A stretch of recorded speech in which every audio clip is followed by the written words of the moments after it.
जय श्री सीताराम। क्रोध कैसा होना चाहिए? यदि क्रोध में भी हम भगवान के शरणागत हो जाएं, जैसे लखनलाल जी को क्रोध हुआ, इतना क्रोध, माखे लखन कुटिल भई भव हैं, रद पद फरक नैन रिसों हैं। इतना क्रोध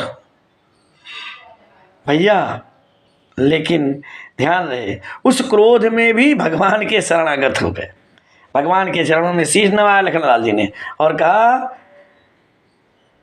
कि अगर आपकी आज्ञा हो, बोले जो राउर आय सुमय पाओ, कंदुक इव ब्रह्मांड उठाओ, सकऊं मेरु मूलक जिमी तो भोरी। क्या कहा? इसे गेंद के समान इस पृथ्वी को उठा लूं और काचे घट जिमी डारऊं फोरी, सकऊं मेरु मूरख जिमी तोरी। गेंद के समान उठाकर कच्चे घड़े की तरह फोड़ दूं और मेरु पर्वत को मूली के समान तोड़ दूं। इतना क्रोध, पृथ्वी कांपने लगी।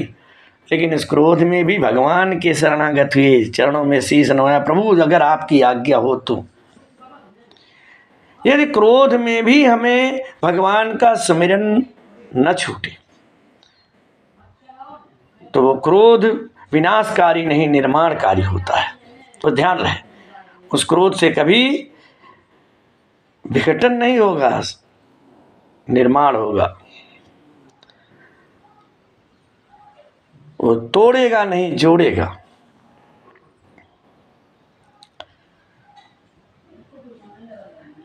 भगवान ने देखा कि लखनलाल बहुत क्रोधित है। विश्वामित्र जैसे मुनि समझ गए कि भगवान लखनलाल मूर्तिमान काल है, अब वो मुहूर्त आ गया है। और फिर भगवान के एक इशारे पर लखनलाल जी चुप हो गए। इतना क्रोध होते हुए भी बड़ों का इतना सम्मान कि तुरंत वो क्रोध फ्रिज हो जाए, शांत। क्रोध में भी यदि कभी मर्यादा न नष्ट हो, क्रोध में भी ध्यान रहे भगवत स्मरण, भगवान,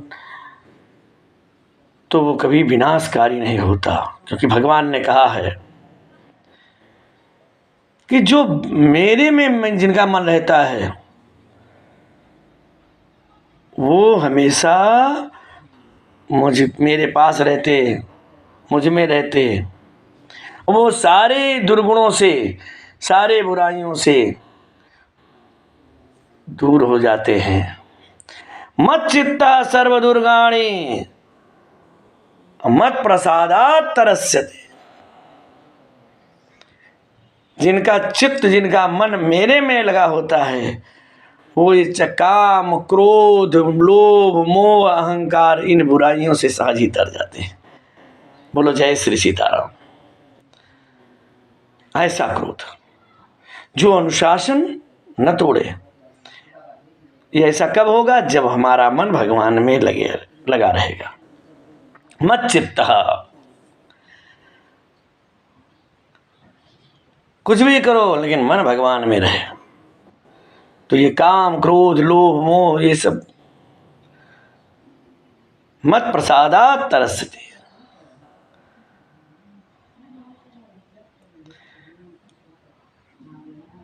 लेकिन ध्यान रहे, क्रोध जरूरी है। क्रोध अगर मर्यादित है, और क्रोध अगर भगवान का सुमिरन, भगवान आपके मन में है, तो क्रोध निर्माण करेगा। भगवान को भी एक बार क्रोध आया, और कहा लक्ष्मण देखो सुग्रीव ने भी मेरी सुध भूल गया। सुग्रीवों सिद्ध सुध मोर बिसारी, पायो राजकोषपुर नारी। और जय यज्ञ बध्यो जय सायक मारा मैं बाली, तेई सर बधो मूढ़ कह काली।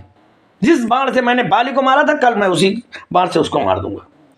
लखन लालच उठे, कल क्यों भैया आधी मार देता हूं, मैं जाकर अभी मार देता हूं, आप क्यों परेशान होते हैं। अरे भैया लक्ष्मण रुको, रुकिए, मारना नहीं है, कल मारने के लिए मैंने कहा है। ध्यान दें, कभी भी अगर आपके मन में क्रोध आए तत्काल नहीं, विचार करो, उसे कल पर टालो। भगवान ने ये बताया समाज को, यही तो रामावतार की गूढ़ रहस्य है। रामावतार का प्रभु अवतार क्यों लेते हैं? भगवान राम ने तो लीला अवतार में यही चरित्र आचरण करके ही संसार को किस तरह से संसार एक आदर्श स्थापित कर सकता है, एक आदर्श मानव बन सकता है। मानो कहा ता भय दिखाए लई आवो, तात सखा सुग्रीव। मारना नहीं, उसे समझा करके, न माने थोड़ा भय दिखा करके मेरे पास ले आओ। क्योंकि हम आप भय करते हैं, यही अंतर है। एक साधारण व्यक्ति भय करता है, भय दिखाता है, डराता है, धमकाता है तो अपने से तोड़ने के लिए, अपने से अलग करने के लिए, उसे पीड़ा पहुंचाने के लिए। और भगवान ने जब भी क्रोध किया, चाहे उस सुग्रीव पर, चाहे वो समुद्र पर, तोड़ने के लिए नहीं, जोड़ने के लिए। जैसे बच्चे पर मां क्रोध करती है, किस लिए? उसको सन्मार्ग दिखाने के लिए, सही रास्ता दिखाने के लिए। ठीक उसी प्रकार से हमारे प्रभु अपने भक्तों पर जिन्हें सन्मार्ग दिखाना होता है, जिन्हें सही रास्ता बताना दिखाना होता है, उस पर भगवान की कृपा थोड़ा हटती है। थोड़ा सा वो कृपा है, हटना नहीं कह सकते उसको।